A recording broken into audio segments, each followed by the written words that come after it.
চুপ করে আছেন কেন? বলুন, কেন করলেন এমন অসভ্যতামু? সে রোহানের কলার ধরে ধাক্কাতে ধাক্কাতে চিৎকার করে কথাগুলো বলে। রোহান এবার রুহির হাত দুটো নিজের হাতে চেপে ধরে ধীরে ধীরে তার কলার থেকে ছাড়িয়ে নেয়। শক্ত গলায় বলে, আমি করলে অসভ্যতাম, আর মেহের করলে কিচ্ছু না। রুহি হতভম্ব, কিছুই বুঝতে পারে না। ধীরে ধীরে বলে, মানে? রুহান এবার রুহির দুই বাহু শক্ত করে ধরে তাকে একদম কাছে টেনে আনে। চোখের আগের আগুন জ্বলতে থাকে। মানে বুঝতে পারছো না তাই না? কদিন হলো মেহেরকে চিনো, আর মাত্র কয়েক ঘন্টায় ও তোমাকে কিস করতে পারলো, তাতে তোমার কিছুই যায় আসলো না, তাই না? রুহির এবার রক্ত গরম হয়ে গেল। সে জোরে ঝাঁকি দিয়ে তার বাহু ছাড়িয়ে নেয়। একদম বাজে কথা বলবেন না। মেহেরের সাথে আমার এমন কিছু হয়নি। একটু থেমে আবার রাগে ঘৃণায় গলা কাঁপিয়ে বলে, উনি শুধু আমার কানের দুলটা পরিয়েছেন, তারপর আমার চুল ওনার বোতামে আটকে গিয়েছিল, উনি সেটা ছাড়িয়ে দিয়েই তো আপনার কাছে গিয়েছিল। আপনি এসব নোংরা কথা বলছেন। রুহান সেই কথা শুনে স্তব্ধ হয়ে যায়। মুখে কথা আসে না, কেবল একটা শুকনো ঢোক গিলে। তার মানে তখন যা দেখেছিল সেটা কি চোখের ভুল ছিল? রুহি এবার আস্তে করে ফিসফিস করে বলে, আমি কেন আপনাকে কৈফিয়ত দিচ্ছি? তার চোখে তখন জল আর রাগের ছাঁচ মিশে গেছে। পর মুহূর্তে সে রুহানের বুকে ধাক্কা মেরে বলে, কে আপনি? মেহের আমাকে যা খুশি করবে তাতে আপনার কি? কোন অধিকারে আপনি এসব বলছেন? রুহান কিছু বলতে পারে না। এখনো যেন সে বিস্ময় কাটিয়ে উঠতে পারছে না। চোখ বড় বড় করে রুহির দিকে তাকিয়ে থাকে। রুহি আবার রাগে রুহানের কলার চেপে ধরে কেঁপে ওঠা গলায় বলে, বলুন, কেন আমাকে ছুলেন আপনি? কোন সাহসে? জবাব দিন। এরপর হঠাৎ সে কলার ছেড়ে দেয়। দুই হাতে মুখ ঢেকে কেঁদে ওঠে। কেন করলেন এসব? কেন আপনি আমার সঙ্গে এমন করলেন? বলে সে আস্তে আস্তে পেছাতে দেখে। কিন্তু এবার রুহান এগিয়ে এসে তার দুই বাহু ধরে কাপা গলায় বলে, সরি। রুহি রুহানের হাত ছাড়া দিয়ে ছিটকে ফেলে। তারপর রাগে কাঁপতে কাঁপতে এগিয়ে গিয়ে রুহানের আরেক গালে কষিয়ে আরেকবার চড় মেরে দেয়। রুহান চোখ বন্ধ করে দীর্ঘ একটা শ্বাস নেয়। ঢোক গিলে ধীরে চোখ মেলে তাকায় রুহির দিকে। অদ্ভুত, একদিন রুহি ভুল বুঝে একটা চড় দিয়েছিল বলে সে পুরো ভার্সিটির সামনে তাকে অপমান করেছিল। অথচ আজ সে একই মেয়ের হাতে পরপর দুটো চড় খেয়েও সে একটু রিয়্যাক্ট করছে না। হয়তো এবার তার ইগোর চেয়ে বড় হয়ে উঠেছে তার অপরাধ বোধ। হয়তো সে বুঝে গেছে ভুলটা নিঃসন্দেহে তারই। রুহান আবার ধীরে রুহির দিকে এগোতেই রুহি কাঁদতে কাঁদতে তার বুকে ধাক্কা দিয়ে সরিয়ে দেয়। চোখ মুখ ভেজা, গলায় অদ্ভুত কাঁপুনি নিয়ে বলে, আমি আপনাকে কোনো দিন ক্ষমা করব না রুহান সিদ্দিকী, কোনো দিনও না। একটা নিষ্ঠুর দৃষ্টি ফেলে সে দরজার দিকে হাঁটা দেয়। দরজা খুলে এক মুহূর্ত থামে। না, কিছুর আশাই নয়, শেষবারের মতো নিজেকে সামলে নেবার চেষ্টায়। কিন্তু পারল না। কাঁপা কাঁপা পায়ে রুম ছেড়ে বেরিয়ে যায় সে। রুমে তখন গভীর নীরবতা। শুধু রোহান দাঁড়িয়ে আছে স্তব্ধ হয়ে। তার নিজের উপর এক অদ্ভুত রাগ হচ্ছে। একটা ভুল মুহূর্ত, একটা ভুল সবকিছু ভেঙে দিল। রাগের বশে এত বড় একটা ভুল সে কিভাবে করলো? রুহি রুমের দরজা খুলে বের হতেই থমকে দাঁড়ায়। করিডোর জুড়ে সবার উপস্থিতি। মিথিলা তাড়াতাড়ি দৌড়ে আসে রুহির কাছে। রুহির চোখের লাল ভাব আর অশ্রু বেজা মুখ দেখে ওর বুকটা ধক করে ওঠে। আশঙ্কায় কাপা গলায় বলে ওঠে, কি হয়েছে রুহি? সে রুহির গালে হাত রেখে জানতে চায়, কিন্তু রুহি কোনো উত্তর না দিয়ে ধীরে হাতটা সরিয়ে দেয়। কিছু না বলেই পাশ কাটিয়ে চলে যেতে নেয়। ঠিক তখনই অনন্যা সামনে এসে তার হাত ধরে ফেলে। চোখে চোখ রেখে কণ্ঠে কাঁপুনি নিয়ে জিজ্ঞেস করে, ভাই তোমাকে কিছু করেছে রুহি? প্লিজ বলো আমায়। রুহি কোনো উত্তর না দিয়ে কেবল অনন্যার হাত থেকে নিজের হাতটা আস্তে করে ছাড়িয়ে নেয়। চোখের জলে দৃষ্টি ঝাপসা হয়ে গেছে তার। আর এক মুহূর্ত সেখানে দাঁড়িয়ে থাকতে না পেরে সে দৌড়ে গিয়ে তাদের বরাদ্দ করা রুমে ঢুকে দরজা বন্ধ করে দেয়। করিডোরে তখন থমথমে নীরবতা। সবাই স্তব্ধ, কেউ কিছুই বুঝতে পারছে না। মিশমি, ইফা আর মিথিলা একে অপরের দিকে তাকিয়ে রুহির পিছু নেয়। ওদিকে অনন্যা হতভম্ব হয়ে দাঁড়িয়ে থাকে কিছুক্ষণ। তারপর চোখ সরিয়ে ধীরে রুহানের রুমের দিকে তাকায়। রুহানের বন্ধুরাও তখন দেরি না করে একে একে ঢুকে পড়ে রুহানের রুমে। রুহি রুমে গিয়ে তড়িঘড়ি করে নিজের সব জিনিসপত্র গুছিয়ে নেয়। চোখে পানি, বুকের ভিতর একরাশ যন্ত্রণার ঝড়। ব্যাগটা কাঁধে ঝুলিয়ে দরজার সামনে এসে দরজাটা খোলে, তারপর এক দৌড়ে রুম থেকে বেরিয়ে আসে। রুহিকে এভাবে বের হতে দেখে মিশমি তড়িৎ গতিতে তার হাত ধরে ফেলল। আতঙ্কিত কণ্ঠে বলে, এমন করছিস কেন রুহি? কি হয়েছে আমাদের বল প্লিজ। এক মুহূর্তের জন্য রুহির ইচ্ছে হলো মিশমিকে জড়িয়ে ধরে কাঁদতে কাঁদতে সব ব্যথা উজাড় করে দেয়, কিন্তু না, এখানে অনেকেই দাঁড়িয়ে আছে, এদের সামনে সে দুর্বল হতে চায় না। রিমা তখন পাশ থেকে বিরক্ত চোখে রুহির দিকে তাকায়। ওর চোখে এসব আবেগ নাটক একেবারেই বিরক্তিকর।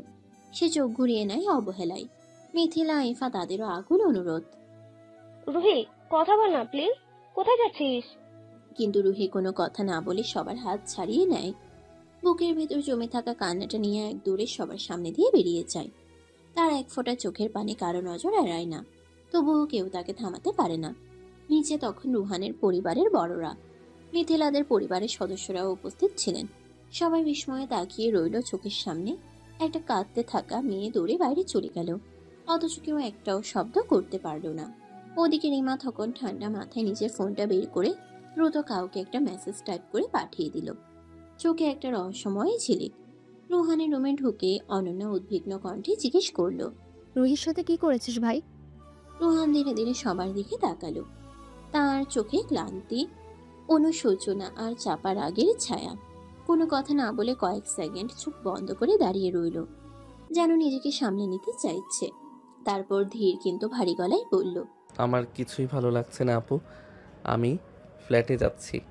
রায়ান আর মিথিলাকে নিয়ে তোরা বাড়ি চলে যা, আসছি।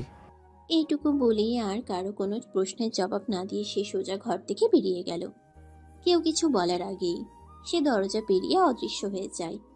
গাড়ির চাবিটা পকেট থেকে বের করে হাতে নিয়ে নেমে যায় নিচে।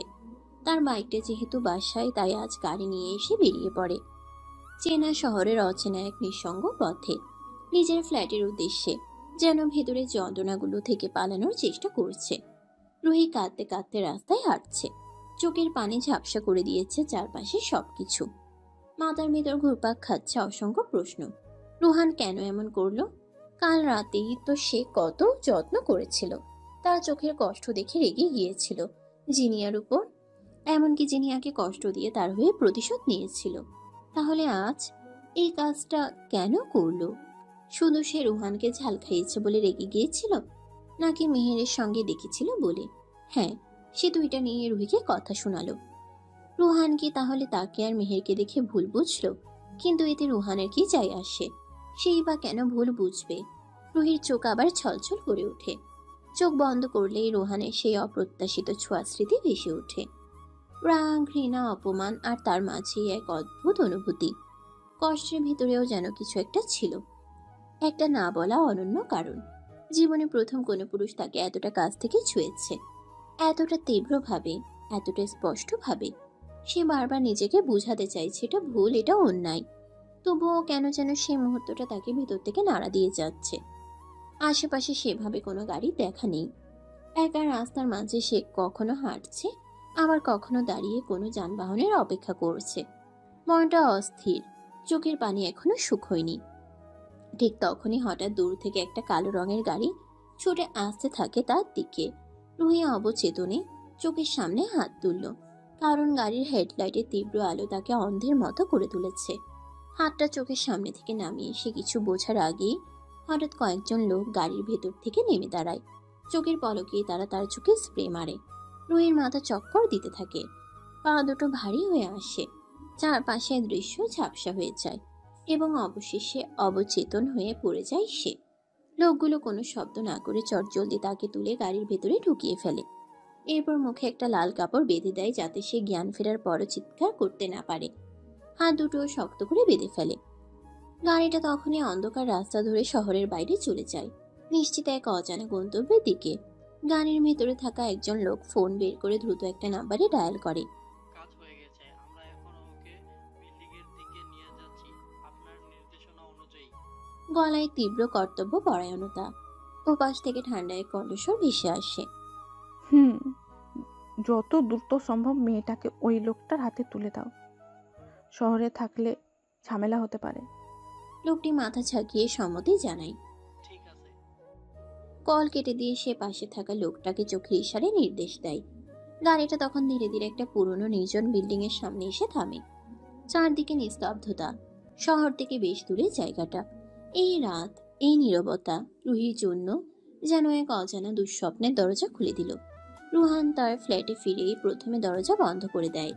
এরপর একটার পর একটা সিগারেট ধরাতে থাকে। স্বাভাবিকভাবে সে ধূমপান করে না, কিন্তু যখন নিজের উপর রাগ হয়, ভেতরের অস্থিরতা বেড়ে যায়, তখন তার হাতে সিগারেট চলে আসে। আজ তার নিজের উপরই অসহ্য রকমের বিরক্তি। সে কেন রুহিকে ওভাবে স্পর্শ করলো? চোখ বন্ধ করতেই বারবার ভেসে উঠছে রুহির কান্না ভেজা, রাগে ফুঁসতে থাকা মুখটা। তারপরে আবার মনে পড়ে যায় সেই মুহূর্তটা যখন রাগের ঘোরে রুহির ঠোঁট নিজের ঠোঁটের মাঝে চেপে ধরেছিল সে। তখন শরীরের প্রতিটা কোষে রাগ আর এক অদ্ভুত আকর্ষণের ঢেউ খেলে গিয়েছিল। সে নিজেই বুঝতে পারেনি কেন এতটা দুর্বল হয়ে পড়ল। পাল্টা জবাব দিতে গিয়ে কেন এতটা নিচে নেমে গেল? এই প্রশ্নটা ভেতরটা ছিঁড়ে দিচ্ছে রোহানকে। একটা দুইটা নয়, পরপর কয়েকটা সিগারেট সে শেষ করে ফেলে। এরপর ক্লান্ত দেহটা বিছানায় এলিয়ে দেয়। চোখ মেলে তাকায় সিলিং এর দিকে। রুহি কি বাড়ি পৌঁছেছে? ঠিক আছে তো? কাকে ফোন দেবে সে এখন? মিথিলা তো ওদের বাড়িতে থাকবে, আর মিশমি কিংবা ইফার সঙ্গে তার তেমন যোগাযোগ নেই। একটা দীর্ঘশ্বাস ফেলে সে চোখ বন্ধ করে ফেলে। অথচ রুহির কান্না, রাগ, স্পর্শের অনুভূতি কিছুই তাকে ছাড়ছে না। রাত তখন 11টা ছুঁই ছুঁই। ঘরের ভেতর পায়চারি করছেন জাহেদা বেগম। অস্থিরতার চিহ্ন স্পষ্ট তার মুখে।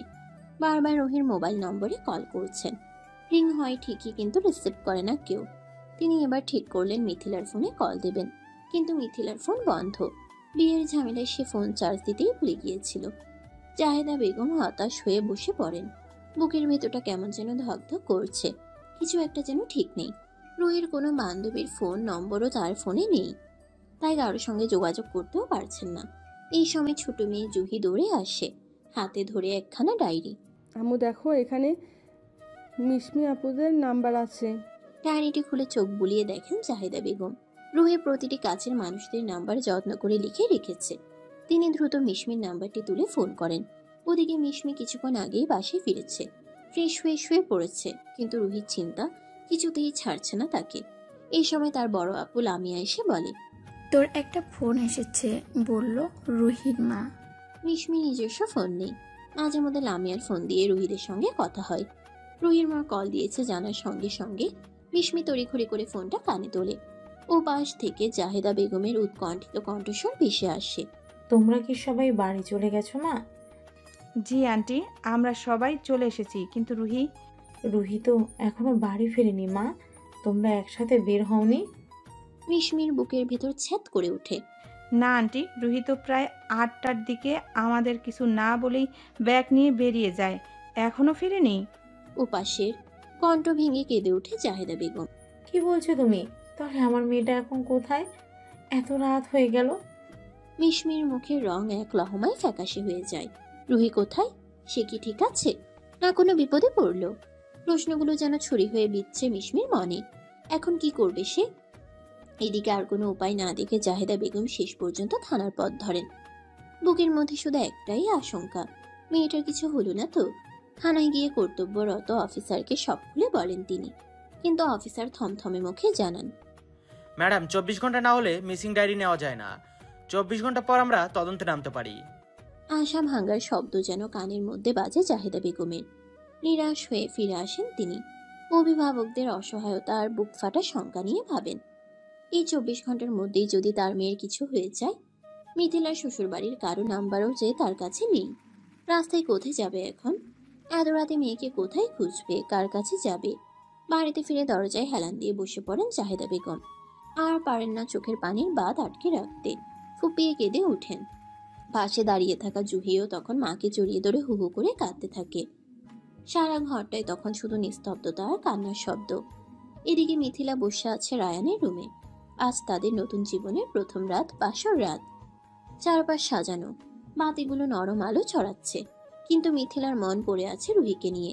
সে কি ঠিক মতো বাড়ি পৌঁছেছে? মুখে কিছু না বললেও চোখে মুখে একটা অস্থিরতা স্পষ্ট। ঠিক তখনই রুমে প্রবেশ করে রায়ান। মিথিলা তাড়াতাড়ি উঠে দাঁড়িয়ে সালাম করে। রায়ান হাসি মুখে এগিয়ে এসে তার কপালে এক টুকরো চুমু আঁখে। মিথিলা লজ্জায় নিচের দিকে তাকায়। রায়ান নরম স্বরে বলে, ফ্রেশ হয়ে এসো। মিথিলা মাথা হেট করে সম্মতির ইঙ্গিত দেয়। এরপর ওয়াশরুমে গিয়ে ফ্রেশ হয়ে একটা হালকা রঙের শাড়ি পরে ফিরে আসে। রায়ানও এরপর ফ্রেশ হয়ে ফিরে আসে। দুজন একসাথে বসতেই মিথিলা আর স্থির থাকতে পারে না, সে বলেই ফেলে, আমার খুব দুশ্চিন্তা হচ্ছে রুহির জন্য। ও যে এতটা কাঁদতে কাঁদতে ছুটে বেরিয়ে গেল, তারপর ঠিকমতো বাড়ি পৌঁছেছে কিনা তাও জানি না। রায়ান মিথিলার হাত ধরে তাকে সান্ত্বনা দেয়। চিন্তা করো না, হয়তো ঠিকঠাক পৌঁছে গেছে। ওর আর রুহানের মধ্যে কি হয়েছিল কে জানে। তুমি রুহিকে একবার কল করে দেখো। মিথিলা মাথা নাড়ায়।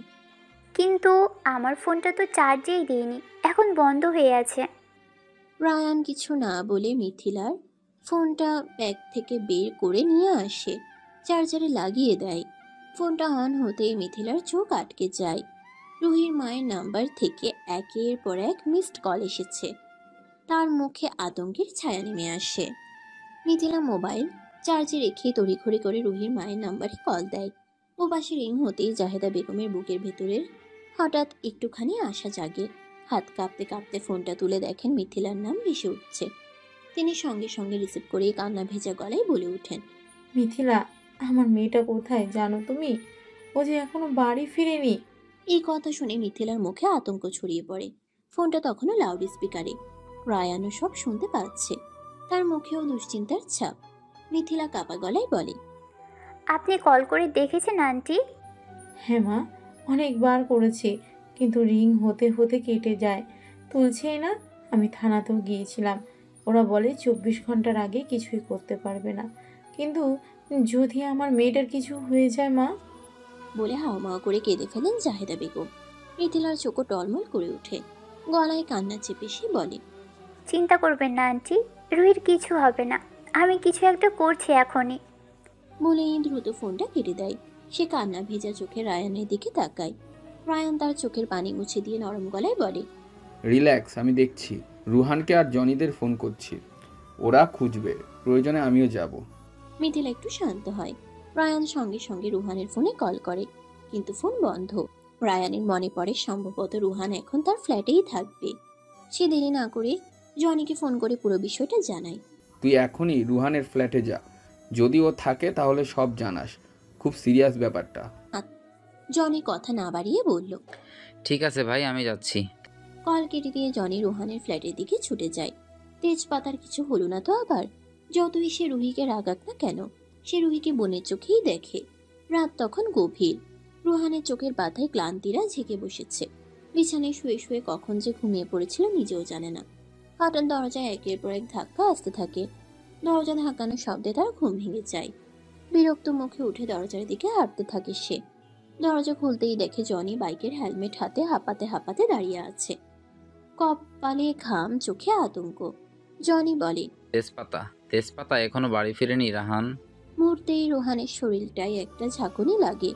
বিরক্তি মিলিয়ে গিয়ে তার চোখে ভয় নামতে থাকে। বুকটা ধরফর করে ওঠে।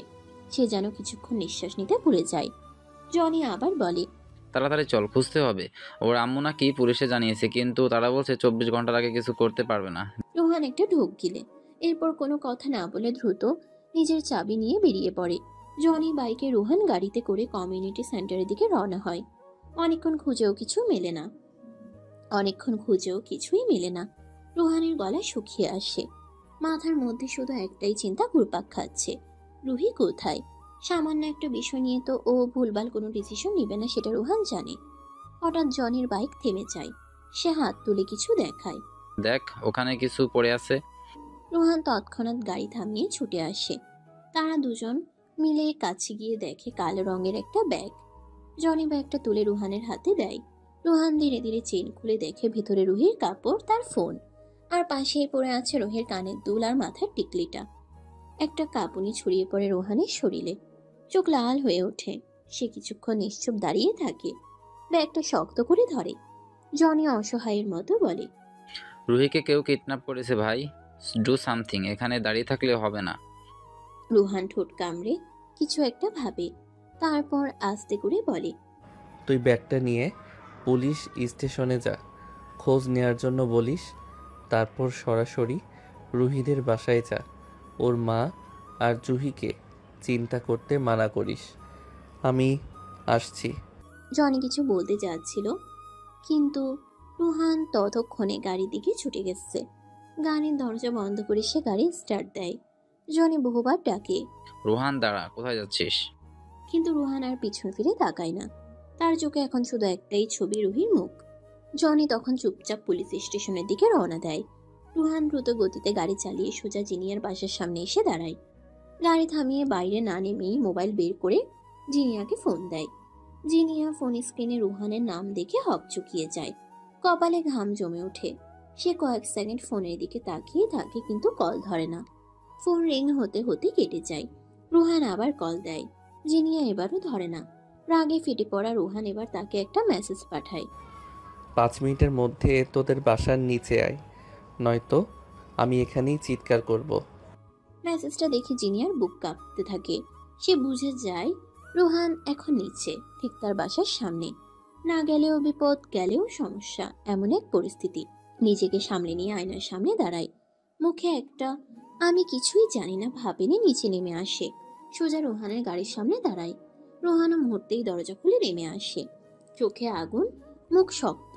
রোহান দাঁতে দাঁত চেপে বলে, রুহি কোথায়? জিনিয়া যেন আগেই প্রস্তুত ছিল প্রশ্নটার জন্য, তবুও অবাক হওয়ার ভান করে। চোখ কুচকে বলে, কিসব প্রশ্ন করছিস? আমি কিভাবে জানবো রুহি কোথায়? রুহান এবার ধমকের সুরে বলে, don't tell lie Zinia, I know তুই রুহিকে কিডন্যাপ করিয়েছিস। এখনই বল কোথায় রেখেছিস। জিনিয়া এবার মুখে রাগের ছায়া এনে বলে, জাস্ট শাট আপ রুহান। তোর জন্য আমি কাল রাতে রাগ করে রায়ানের বিয়ে থেকে চলে এসেছি, আর এখন আমাকে এসব আজে বাজে প্রশ্ন করছিস?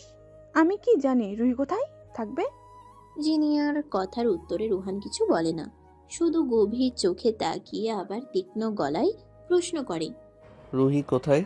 জিনিয়া বিরক্তির সুরে বলে, আমি তো বললাম আমি জানি না। রুহানের চোখ যেন আগুন ছুটছে। এবার আরো কঠিন গলায় আবার একই প্রশ্ন করে, আমি আবার জিজ্ঞাসা করছি, রুহিকে কোথায় রেখেছিস জিনিয়া? জিনিয়ার আগে চিৎকার করে ওঠে, বললাম তো আমি জানি না। সে মুহূর্তে রুহান ধৈর্য হারিয়ে ফেলে। ঝড়ের মতো এগিয়ে গিয়ে জিনিয়ার গলা চেপে ধরে। অতটা জোরে না, তবে এতটাই শক্ত করে ধরে যাতে শ্বাস নিতে কষ্ট হয়। রুহান দাঁতে দাঁত চেপে ফিসফিস করে বলে, do you think I am a fool? বারবার তুই রুহির উপরে অ্যাটাক করিস, এবারও তুই করেছিস। বল রুহি কোথায়? জিনিয়া দু হাতে রুহানের হাত ছড়াতে চায়, ছটফট করতে চায়, কিন্তু পারছে না। শ্বাস আটকে আসছে। খুব কষ্ট করে সে ফিসফিসিয়ে বলে, বলছি ছাড় আমায়। ততক্ষণে রুহানের রাগ কিছুটা শান্ত হয়। সে জিনিয়ার গলা ছেড়ে দেয়। এক পাশে মুখ ঘুরিয়ে দাঁড়িয়ে পড়ে। তার চোখে ঘৃণা আর যন্ত্রণা, এই দুই অনুভূতির এক অদ্ভুত মিশেল। সে কখনোই কোনো মেয়ের গায়ে হাত তুলতে চায়নি, কিন্তু রুহির কথা উঠলেই যেন সব সীমা ভুলে যায়। জিনিয়ার কাশতে থাকে। সে ভাবতেই পারছে না রুহান, যে ছেলে সবসময় ঝামেলা থেকে দূরে থাকে, আজ রুহির জন্য কিভাবে এমন নিচু একটা কাজ করলো। তার গলা চেপে ধরল।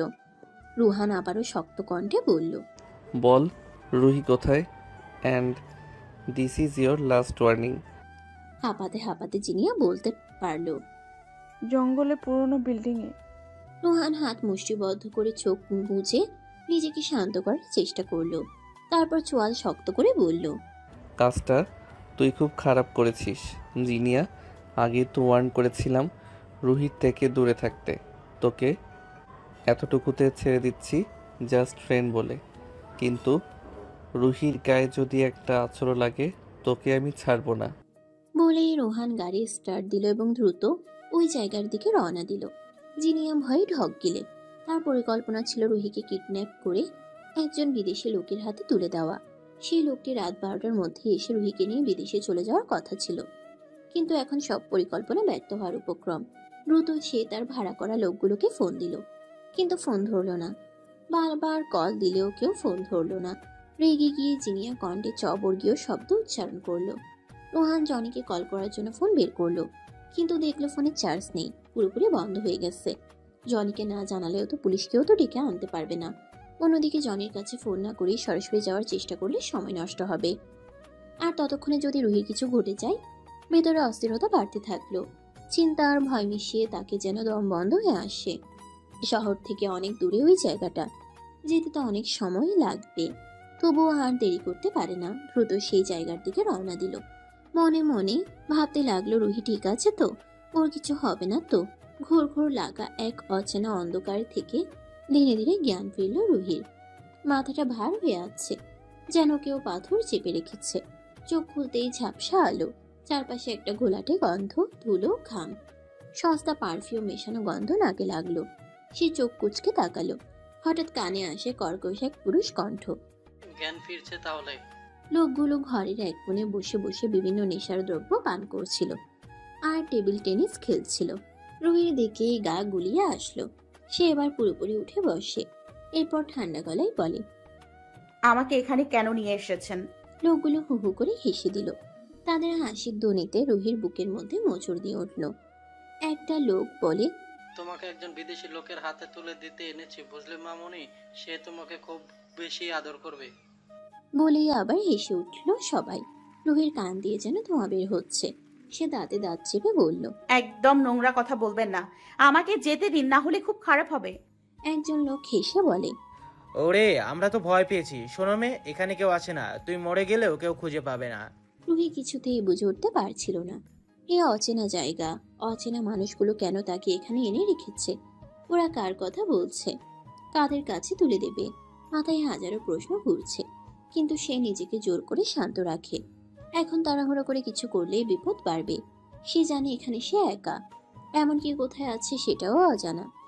কণ্ঠটা যতটা সম্ভব স্বাভাবিক রেখে সে জিজ্ঞেস করলো, আপনারা আমাকেই কেন তুলে আনলেন? আমি তো আপনাদের কাউকেই চিনি না। একজন লোক ঠান্ডা গলায় বলল, চেনো না জানি, কিন্তু তোমাকে এনেছি একজনের আদেশে। এখন চুপচাপ গিয়ে নিজের জায়গায় বসে থাকো। তার কথাটা শেষ হতে না হতে আরেকজন বলে উঠল, না ম্যাডাম, স্পেশালি বলে দিয়েছেন একে সহজে নেওয়া যাবে না। মেয়েটা চালাক, এই শান্ত ভাবটা ফাঁকি, সুযোগ পেলে পালাবে। দড়ি দিয়ে চেয়ারে বেঁধে রাখো। বাকিরাও সম্মতি জানায়। কয়েকজন এগিয়ে আসে রুহির দিকে। রুহি দ্রুত বলে উঠে, একদম আমাকে ছোবেন না, আমি কোথাও পালাবো না। কিন্তু কেউ শোনে না। একজন তাকে শক্ত করে ধরে একটা কাঠের চেয়ারে বসিয়ে দেয়। সে মাথা নিচু করে ভাবে, কে করতে পারে এই কাজটা? লোকগুলো তো ম্যাডাম বলল, তাহলে কি হতে পারে এই ম্যাডাম, যার কথায় এত কিছু হচ্ছে? হঠাৎই তার চোখে মুখে ঘৃণার ছায়া নামে। জিনিয়া, হ্যাঁ, সেই একমাত্র মেয়ে যে বারবার তাকে বিপদে ফেলতে চাইছে।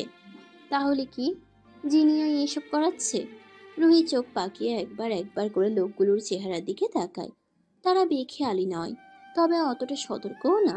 তাদের হাতে কোনো আগ্নেয়াস্ত্র বা ছুরি নেই। এই সুযোগটা সে ব্যবহার করতে পারে, কিন্তু একটা ভুলে সব শেষ হয়ে যেতে পারে। এখন যদি তারা তাকে দড়ি দিয়ে বেঁধে ফেলে, তাহলে আর কোনো উপায় থাকবে না। এখনই সময়, তাকে কিছু একটা করতে হবে। একজন লোক চেয়ারের পাশে দাঁড়িয়ে রশিটা উঁচিয়ে ধরে। অন্য একজন তার দিকে এগিয়ে আসে। রুহি আচমকা চেয়ার থেকে উঠে পড়ে। প্রচন্ড জোরে তার হাঁটুটা সজোরে ছুঁড়ে মারে সামনে থাকা লোকটার পেটে। লোকটা কেঁপে ওঠে, আর রুহি ততক্ষণে তার কাঁধের উপর রাখা রশিটা এক ঝটকায় নিয়ে ফেলে দেয়। হারামজাদি! এক লোক চিৎকার করে এগিয়ে আসে। এবার সবাই মিলে রুহিকে ধরে ফেলে। একজন তার গালে চড় মারে, আরেকজন চুল টেনে ধরে বলে, তোর তো সাহস কম না, পালাতে চাইছিস? রুহি কোনো জবাব না দিয়ে নিজের হাত পা ছুড়ে লড়াই করতে থাকে, কিন্তু সংখ্যায় বেশি হয় লোকগুলো তাকে বেশ কিছু চড় ঘুষি মারে। পেটে এক লাথিও পড়ে যায়। সে মাটিতে পড়ে যায়, কিন্তু হাল ছাড়ে না। এক সময় একজনের পায়ের উপর পড়ে যাওয়া টেবিল টেনিস খেলার একটা লাঠি হাতে পেয়ে সে সেটা তুলে চোখ বন্ধ করে সজোরে ঘোরাতে থাকে। একজনের কপালে সজোরে লাগে, সে চিত হয়ে পড়ে যায়। অন্যরা হকচকিয়ে যায়। এই সুযোগে রুহি দৌড়াতে শুরু করে। দরজা খুঁজতে খুঁজতে সে একটা সরু করিডোরে ঢুকে পড়ে। পিছন দিকে লোকগুলোর গলা ভেসে আসে। দৌড় পালিয়ে যাচ্ছে। সে জানালার কাছে এসে দেখে বাইরে একতলার ছাদ। আর দেরি না করে এক ঝাঁপে সে নিচে লাফিয়ে পড়ে। ছাদটা বেশি উঁচুতে না হওয়ায় তেমন ক্ষতি হয় না, কিন্তু তার পা মচকে যায়। তবুও সে থামে না। হোঁচট খেতে খেতে সে উঠে দাঁড়ায়। সে অচেনা বাড়ির বাইরের গেট পর্যন্ত পৌঁছে গেটটা ধাক্কা দিয়ে খুলে দেয়। রাস্তায় বের হতেই শীতল বাতাসে তার নিঃশ্বাস খানিকটা স্বাভাবিক হয়। চারপাশে রাতের নিস্তব্ধতা, দূরে কিছু গাড়ির শব্দ। সে জানে এখনো বিপদ শেষ হয়নি। রুহান প্রায় জঙ্গলের কাছাকাছি এসে গেছে। চারদিকে ঘন অন্ধকার, গা ছমছমে গা ছমছমে নীরবতা যেন নিঃশ্বাস আটকে দেয়। চেনা রাস্তা নয়, তার উপর আশপাশে কোনো আলো নেই। গাড়ির হেডলাইট অল্প কিছু দূর পর্যন্ত আলো ছড়ালেও তা দিয়ে জায়গাটা একদম পরিষ্কার বোঝা যাচ্ছে না। তবুও সে থেমে থাকে না। গাড়ি ধীরে চালিয়ে চোখ ঘুরিয়ে চারদিক খুঁজছে। পুরনো বিল্ডিংটা কোথায়? কোথাও কোনো চিহ্ন নেই, কোনো শব্দ নেই, শুধু ঝিঝি পোকার ক্রমাগত ডাক। তার কপালে ঘাম জমে উঠছে, কিন্তু সে থামছে না। একবার রাস্তার বাম দিকে, একবার ডানে তাকাচ্ছে। বুকের ভেতরে ছটফট করা একরাশ ভয়। রুহি কোথায়? এদিকে রুহি প্রাণপণে দৌড়াতে থাকে। চারদিক ঘন জঙ্গল, পায়ের নিচে শুকনো পাতার মচমচ শব্দ, মাথার উপর পাতার ফাঁক দিয়ে অল্প চাঁদের আলো, আর পেছন থেকে দৌড়ে আসা ভারী পায়ের শব্দ। সব মিশিয়ে যেন নিঃশ্বাস নেওয়াটাও কঠিন হয়ে ওঠে। তার পা মুচকে যাওয়ার কারণে ঠিকমতো দৌড়াতেও পারছে না, কিন্তু তবুও থেমে থাকছে না সে।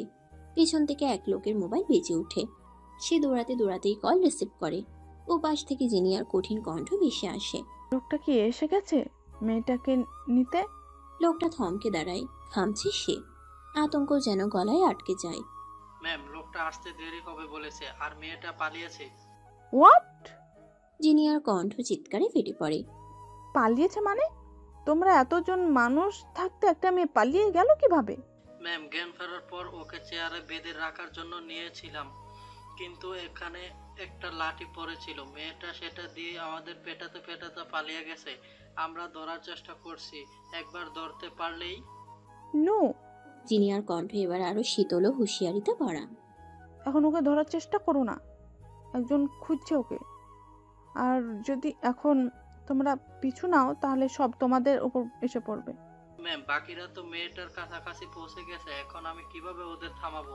জিনিয়া দাঁতে দাঁত চেপে বলে, স্টুপিড, একটা কাজও ঠিক মতো করতে পারে না। যেভাবে হোক ওদের খুঁজে বের করো আর থামাও। লোকটা আর দেরি না করে ফোন কেটে দ্রুত নিজের লোকদের খুঁজতে ছুটে যায়। এদিকে রুহির গতি ক্রমেই ধীর হয়ে এসেছে। পায়ের নিচের মাটি কাঁপছে যেন, শরীর আর সাড়া দিচ্ছে না।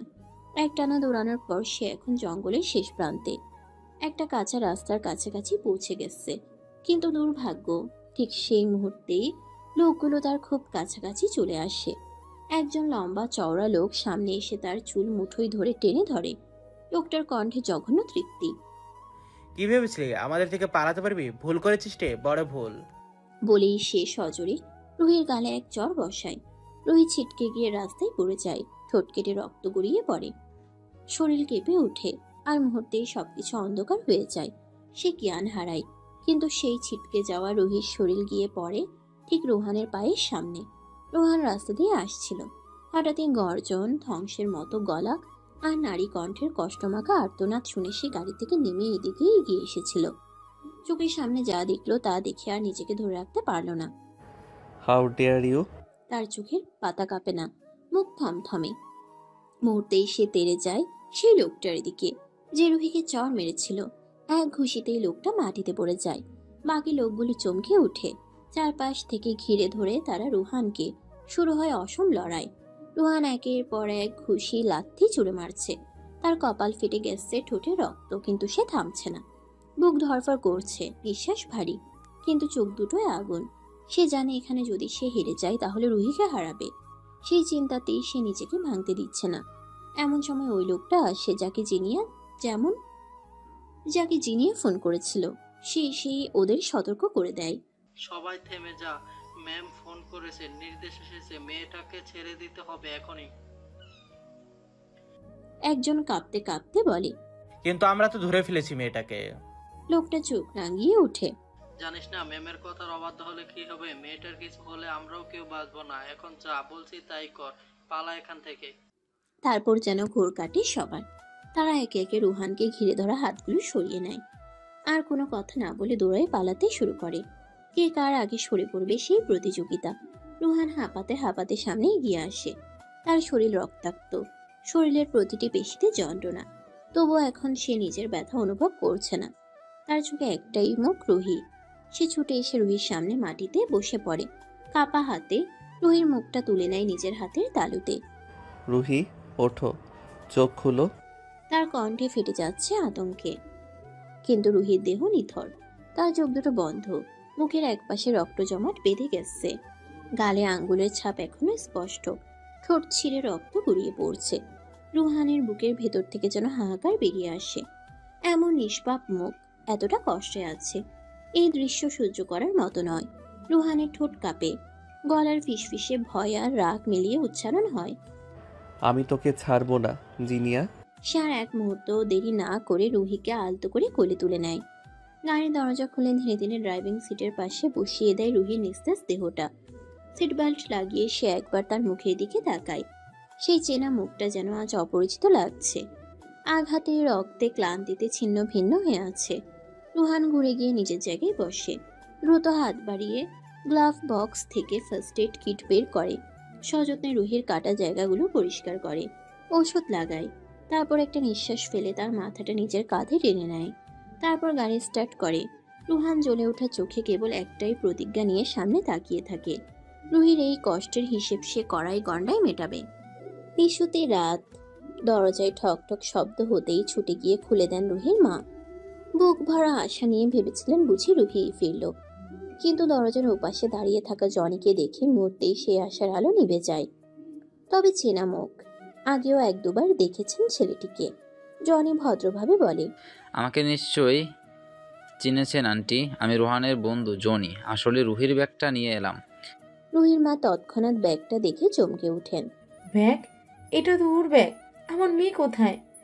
জনি শান্তভাবে আশ্বাসের স্বরে বলে, চিন্তা করবেন না, রোহান ওকে খুঁজে নিয়ে আসবে, আর আমি পুলিশকেও জানিয়ে দিয়েছি।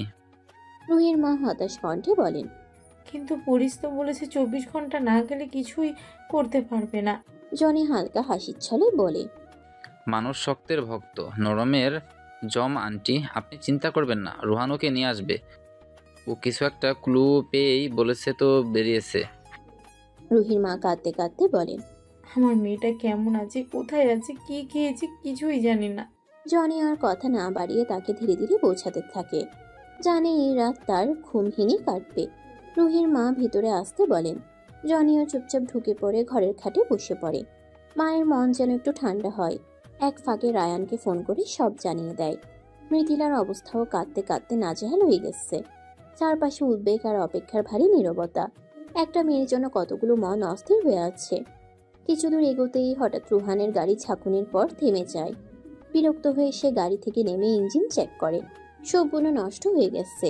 রেগে গিয়ে গাড়ির দরজায় জোরে এক লাথি মারে।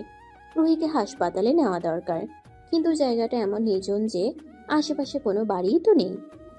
হাসপাতালের তো প্রশ্নই আসে না। গরমে ক্লান্ত তৃষ্ণার্ত রুহি, পানি থাকলেও হয়তো জ্ঞান ফেরানোর চেষ্টা করা যেত।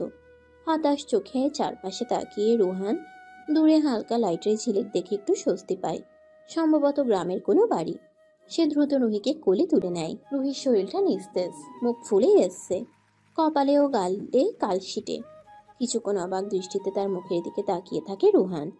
একটাই কথা বারবার মনে হচ্ছে, সব দোষ তার। সে যদি রেগে গিয়ে রুহির সাথে এমন একটা কাজ না করতো, রুহি হয়তো একা বেরিয়ে পড়তো না, জিনিয়াও সুযোগ পেত না। রুহানের চোখে মুখে অনুতাপ। সে থেমে থেমে ফিসফিসিয়ে বলে ওঠে, সরি ফায়ারফ্লাই। সে রুহিকে কোলে নিয়ে আলোয়ের উৎসের দিকে হাঁটা ধরে। কিছু দূর এগোতেই চোখে পড়ে কয়েকটি মাটির ঘর, ছোট্ট এক গ্রাম্য বসতি। চারপাশে নিস্তব্ধ, রাত গভীর। শুধু কয়েকটি বাড়ির বাইরে হালকা বাতি জ্বলছে। রুহান কিছুটা হাঁপিয়ে উঠে গলা উঁচিয়ে ডাকে, কেউ আছেন? কয়েকবার ডাকতেই কয়েকজন মধ্যবয়সী মহিলা বের হয়ে আসে। রুহানের কোলে নিস্তেজ মেয়েটিকে দেখে তারা হতবাক হয়ে দাঁড়িয়ে পড়ে। রুহান ভদ্রভাবে অনুরোধ করে, আসলে আমরা একটা বড় বিপদে পড়েছি, যদি আজকে রাতটা থাকার জন্য একটু জায়গা দেন তবে খুব উপকার হয়। একজন মহিলা কৌতূহলী চোখে রুহিকে দেখে কপালে ভাঁজ ফেলে জিজ্ঞেস করে, এই মাইয়াটা কে, আর তোমার কোলেই বা কি করতেছে?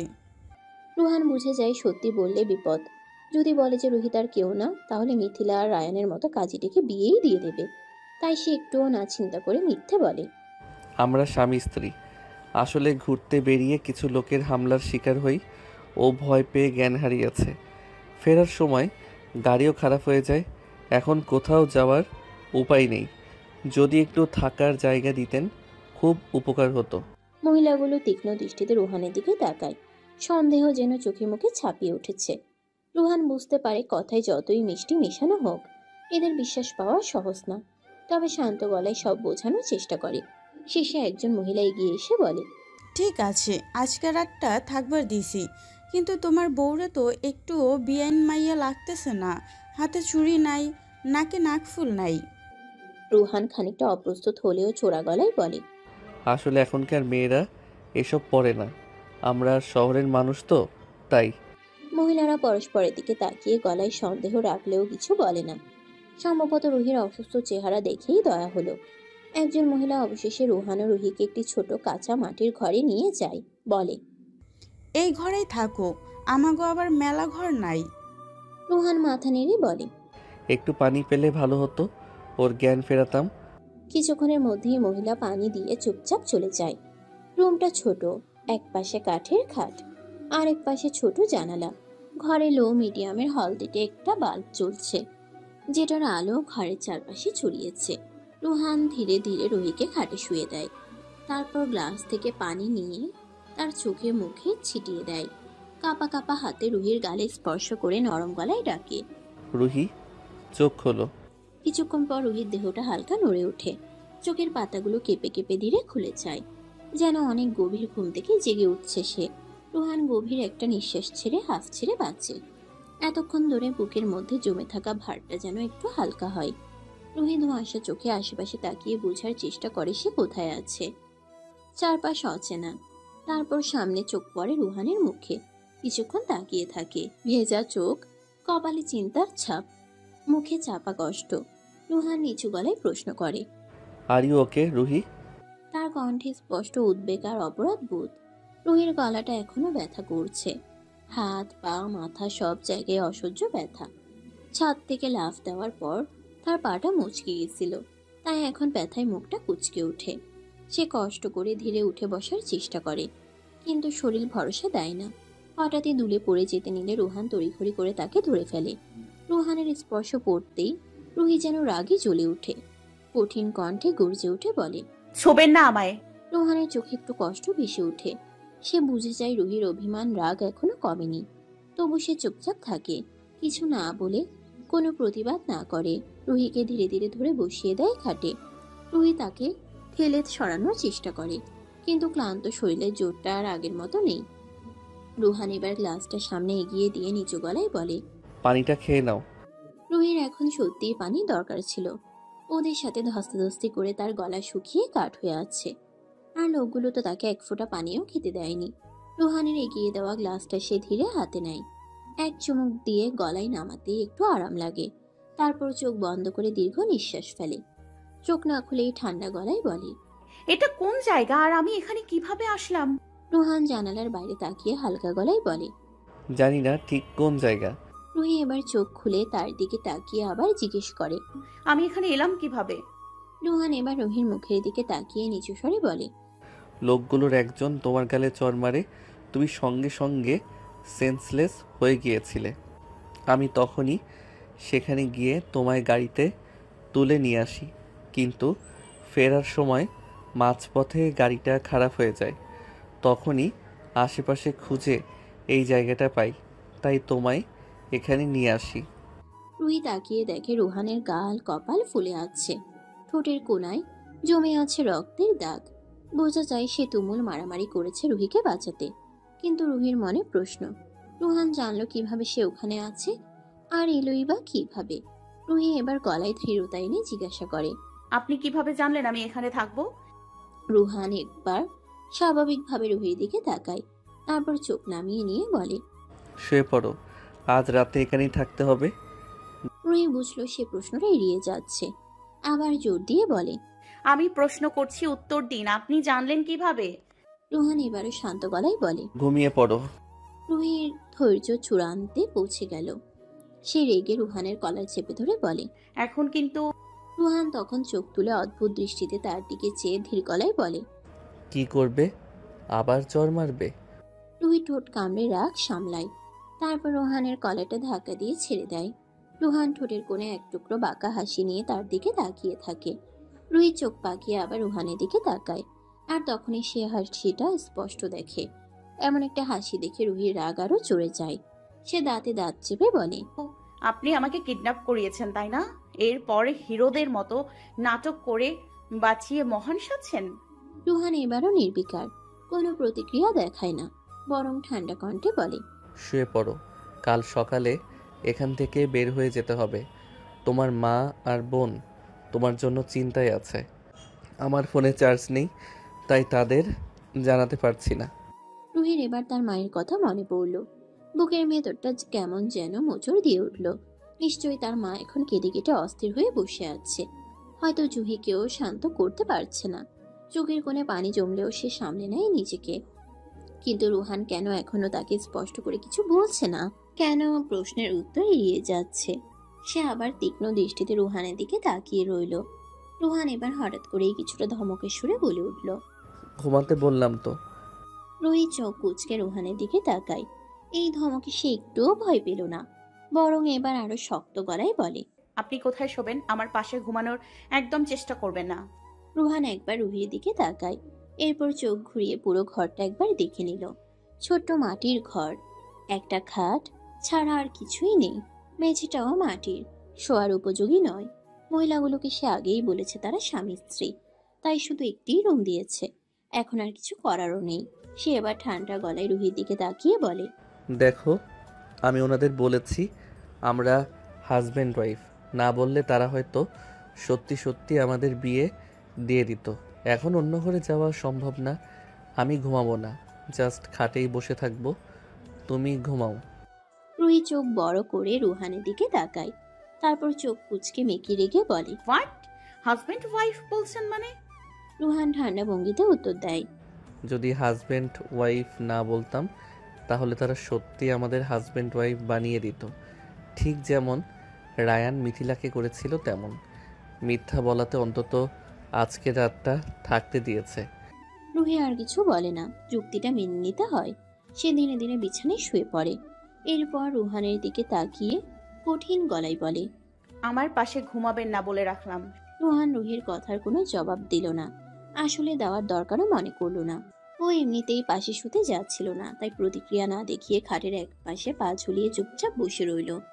রুহি চোখ বন্ধ করে শুয়ে থাকলেও ঘুম তার ধারে কাছেও নেই। মনের ভেতর চলতে থাকা চিন্তার তীব্র শব্দে মাথা আরো ভারী লাগছিল তার। এই লোকটাকে না ঘুমিয়েই থাকবে, সারা রাত বসেই কাটাবে, কিন্তু কোথায় বা শোবে? ঘরে তো খাট ছাড়া আর কিছু নেই। সে আস্তে করে চোখ খুলে একবার তাকালো রুহানের দিকে। তার কপালের এক পাশে ফুলে আছে, ঠোঁটের কোণে শুকনো রক্ত। এমন অবস্থা দেখে মনটা একটু থমকে গেল। লোকটা তাকে সত্যি বাঁচিয়েছে আজ, কিন্তু রোহান জানলো কি করে সে কোথায় আছে? এই প্রশ্নটা ঘুরে ফিরে আবারও চিন্তার কাঁটা হয়ে বিঁধল মনের ভেতর। এদিকে রোহান নিজের ভেতরেই একরকম হারিয়ে গেছে। গভীর ক্লান্তি তার শরীর জুড়ে। আজ সারাদিনে অনেক ধকল গেছে। একসাথে কয়েকটা সিগারেট খাওয়া, গাড়ি চালিয়ে জঙ্গলে আসা, তারপর লোকগুলোর সঙ্গে মারামারি, সব মিলিয়ে তার মাথা ধরে এসেছে প্রচন্ডভাবে। সে কপালের দুপাশে হাত দিয়ে চেপে ধরে চোখ বন্ধ করে বসে রইল। ঘুমে চোখ ঝাপসা হলেও রুহির পাশে শোয়ার কথা ভাবতে পারে না সে। এমনিতেই তখন রাগের মাথায় রুহির সাথে সে যে কাজটা করেছিল, এখন যদি সে পাশে ঘুমাতে যায় তাহলে রুহি আরো রেগে যাবে। রুহিও এদিকে ঘুমাতে পারছিল না। মনের মধ্যে অস্থিরতা, রাগ আর একরাশ দ্বন্দ্ব। সে কি লোকটাকে শুতে বলবে?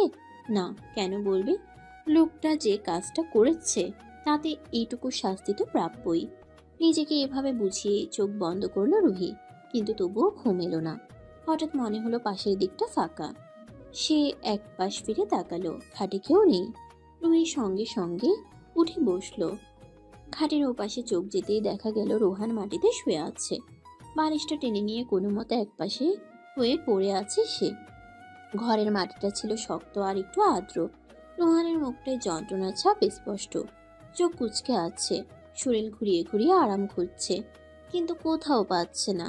মনে হচ্ছিল তার সমস্ত ক্লান্তি, আঘাত আর মাথা ব্যথা একসাথে যেন ওর শরীরটাকে অবশ করে ফেলছে। সে আর বসে থাকতে পারছিল না বলে মাটিতে শুয়ে পড়েছে। রুহির রাগ আর মানবিকতা দুটোর টানেই কাঁপছিল ভেতরে ভেতরে, কিন্তু মাটিতে শুয়ে থাকা রোহানের কষ্টের ছাপ এখন আর উপেক্ষা করতে পারছিল না। লোকটা যাই করুক, আজ তাকে বিপদের হাত থেকে বাঁচিয়েছে, আর এখন নিজেই এমন কষ্টে আছে। সে ঠোঁট চেপে একটু সাহস সঞ্চয় করে নিচু গলায় ডাকলো, শুনছেন? রোহান তখনও ঘুমায়নি। তাই চোখ বন্ধ করে থাকা সত্ত্বেও সে শুনে রুহির ডাক। ধীরে চোখ মেলে তাকালো রুহির দিকে।